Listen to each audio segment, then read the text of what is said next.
is Miss Courtney, and we are in our science book on page 255, section 9.4, Snakes, Masters of Design. What is a reptile? Snakes, lizards, turtles, crocodiles, and alligators are all classified as reptiles. Reptiles are cold-blooded vertebrates that breathe air and have dry, scaly coverings. Because reptiles are cold-blooded, they rely on the sun to warm their bodies to the proper temperature. You may have seen a reptile sunbathing in the morning, especially after a cool night. The reptile will probably stay where it is until the sun warms its body enough for it to move with ease. When the reptile is finally comfortable, it will return to the shade to protect itself from being overheated by the afternoon sun. Because reptiles depend so much on the sun for warmth, they usually live in warmer parts of the world. Most reptiles lay eggs that are coated with a soft, leathery skin. After they lay their eggs, the adult reptiles usually leave them to fend for themselves. Slender-bodied snakes. Have you ever seen a snake up close? If you have, you probably noticed that the snake has some interesting details that are not found in any other animal. A snake has a long, slender body that is able to wind around a branch or over a rock. It has shiny, scaly skin that looks slimy, but when you touch it, you find that it is very dry. It has two staring eyes that never blink because there are no eyelids. It has no legs, but is still able to travel with ease. It has no voice, but if it hissed, you would quickly move away. Parts of the snake. Scaly skin. A snake's skin is a dry and bumpy coat of hard scales made of keratin, the same substance as your fingernails. Most snakes outgrow their coat several times a year. When it is time to discard the old coat, the snake simply wriggles out of it and slithers around in the new coat that has been waiting underneath. This process is shedding the outer layer of skin is called molting. The snake's outer layer of skin becomes dry and loose, and the skin that protects the eyes become cloudy so that the snake cannot see. The snake then rubs its nose against a stone or branch until the dried skin begins to roll back over its head. Once the skin has passed the snake's head and eyes and the snake can see again, it begins to wriggle forward. And as the animal moves forward, the old skin rolls back to reveal a shiny new underlayer of scaly skin. The snake keeps wriggling forward until it finally frees itself from the old skin. After the snake has finished molting, it is able to move easily until it outgrows its coat again. A supple spine. A snake has a flexible spine that runs the entire length of its body. This long spine lets the snake bend and twist around branches, stones, and whatever else is in its path. Each vertebrae is connected to a set of ribs that are fastened loosely to one of the scales that run crosswise on the underside of the snake. These scales, called ventral scales, give the snake one method of locomotion. When snakes using this method of locomotion want to move, a chain of muscles pulls some of the ribs forward. As the ribs move forward, they tilt the ventral scales forward so that the snakes of the scales catch on the rough ground.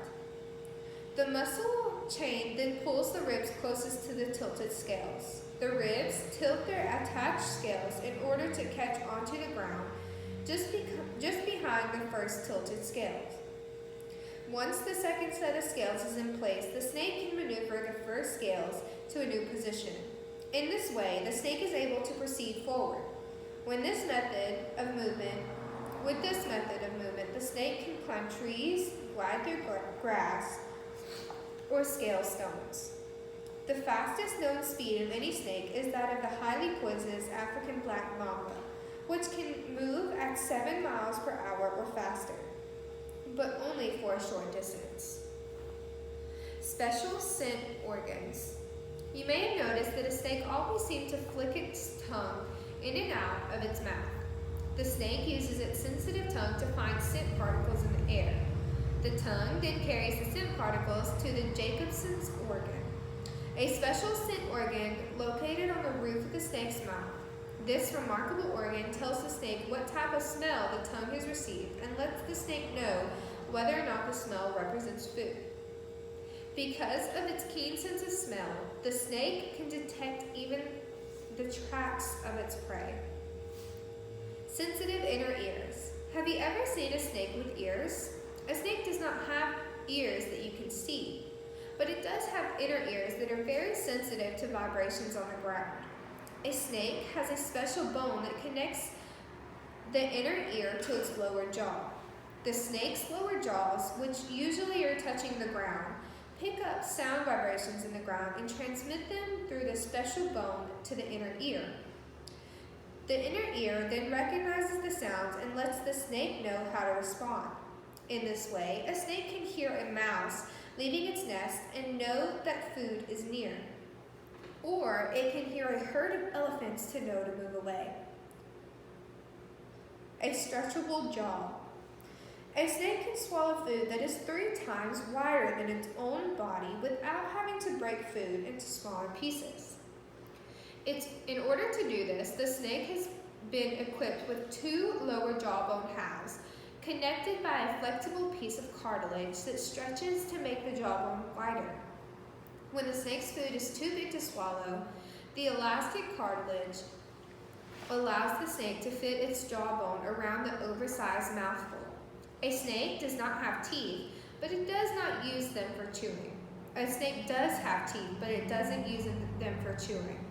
The teeth are pointed back forward toward the throat in order to keep the food from slipping out whenever the snake stretches its jaw. In this way, a small rat snake can swallow a whole chicken by stretching its jaw until the chicken fits. Some common snakes. Snakes live in every part of the world except Iceland, New Zealand, and the North and South Poles. Because snakes live almost anywhere, you may find one in your own backyard. Many snakes benefit farmers by keeping rodents and other pests from destroying crops. Although most snakes are harmless to man, they will bite when threatened.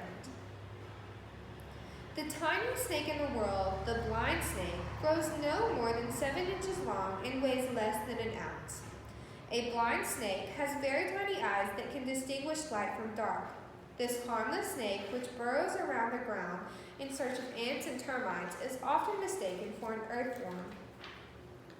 The harmless hognose snake challenges an enemy by inflating the forward part of its body and displaying its head and neck in such a way that it looks like a deadly cobra. In this posture, it hisses loudly to scare away its enemy.